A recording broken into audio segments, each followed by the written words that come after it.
Bienvenidos a la clase de Anatomía de Superficie del Abdomen del Diplomado de TUM Básico.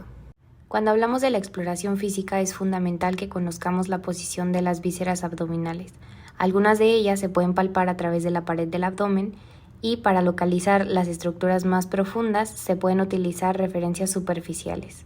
Para hacer correcto uso de la anatomía de superficie, primero debemos conocer cómo determinar la proyección en la superficie del abdomen, es decir, debemos saber de dónde a dónde es la cavidad abdominal. Entonces, para localizar el contenido del abdomen en la superficie del cuerpo se pueden utilizar referencias palpables, las cuales en la parte superior será el arco costal y en la parte inferior la cresta ilíaca, la espina ilíaca anterosuperior y el tubérculo del pubis. Entre la espina ilíaca anterosuperior y el tubérculo del pubis vamos a tener un ligamento que se llama el ligamento inguinal.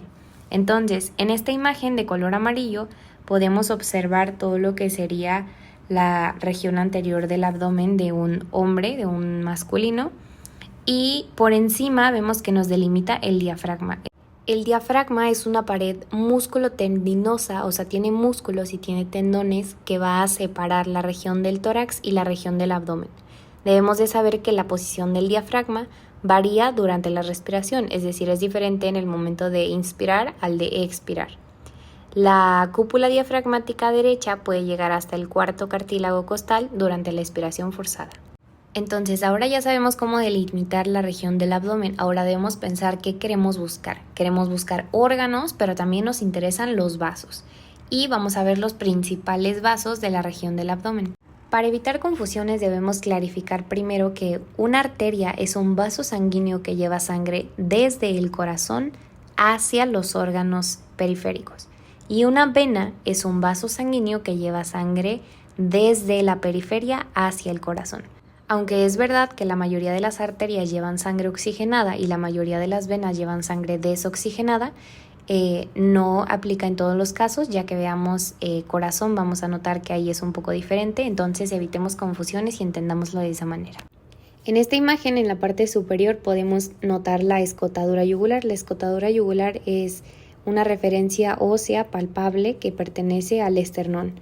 El esternón está compuesto por 3 partes, ya lo veremos en su debida clase, pero pues es el manubrio del esternón, el cuerpo del esternón y la apófisis gifoides. Estas pues son estructuras palpables que nos sirven para delimitarlo.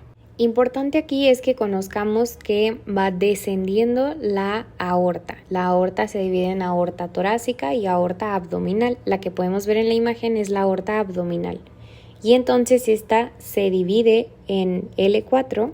L4 significa a nivel de la vértebra lumbar número 4 y se divide en la arteria ilíaca común. Después vemos que la arteria ilíaca común se vuelve a dividir y entonces nos da la arteria ilíaca interna y la arteria ilíaca externa. Entonces hay que llamarlas por nombre y apellido: arteria ilíaca interna derecha, arteria ilíaca externa derecha o izquierda. Y en azul podemos ver la vena cava. La vena cava también se va a dividir en vena ilíaca común y luego en vena ilíaca externa derecha o vena ilíaca interna derecha o izquierda, dependiendo de el lado del que estemos hablando. Entonces es importante que nosotros conozcamos a partir de dónde se dividen o a partir de dónde está cuál, porque las arterias se encuentran en una posición posterior, es decir, no son palpables, pero si nosotros sabemos a partir de dónde está cuál, vamos a saber si se ve dañada en algún traumatismo. La división topográfica del abdomen se utiliza para describir la situación de los órganos abdominales y también el dolor relacionado con problemas abdominales. Los esquemas más utilizados son la división en cuadrantes, que es la que podemos ver en la pantalla, y la división en nonantes, que vamos a ver después, es cuando se divide en 9. La división en cuadrantes es una división topográfica simple en la cual vamos a realizar un plano horizontal transumbilical, es decir, que va a pasar de manera horizontal por en medio del ombligo, y nuestra referencia anatómica ahí es que justo por en medio del ombligo está el nivel de la vértebra entre L3 y L4. Y también vamos a dividir con una línea en un plano vertical medio que va a dar origen a los cuadrantes derecho e izquierdo. Esto nos va a dar como resultado 4 cuadrantes: el cuadrante superior izquierdo, el cuadrante superior derecho, el cuadrante inferior izquierdo y el cuadrante inferior derecho. Esto nos sirve para conocer los órganos que están en cada uno de los cuadrantes, es decir, ya podemos referir un poco el dolor, saber de qué órgano viene. Entonces, el hígado y la vesícula biliar se encuentran en el cuadrante superior derecho. El estómago y el vaso están en el cuadrante superior izquierdo. El ciego y el apéndice están en el cuadrante inferior derecho. El extremo del colon ascendente, el colon sigmoide, se encuentran en el cuadrante inferior izquierdo. Ahora hablemos de la división topográfica de donantes del abdomen o de las 9 regiones del abdomen.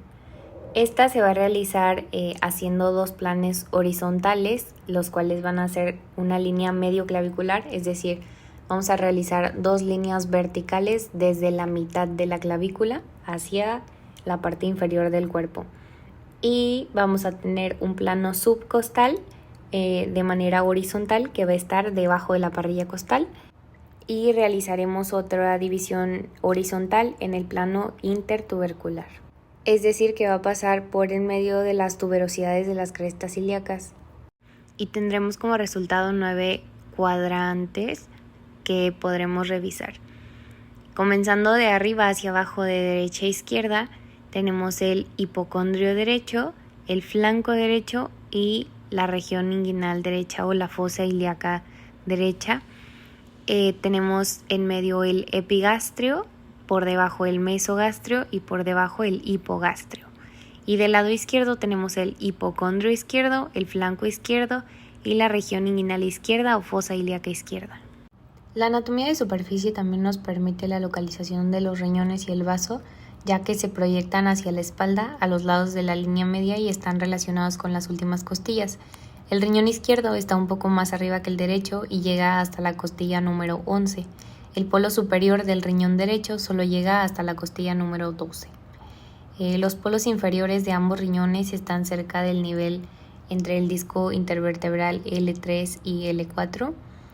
Y el vaso se proyecta en el lado izquierdo de la espalda en una zona entre las costillas 9 a la 11 y sigue el contorno de la costilla 10. Se ve desde el polo superior renal izquierdo hasta la línea medio axilar, justo por detrás.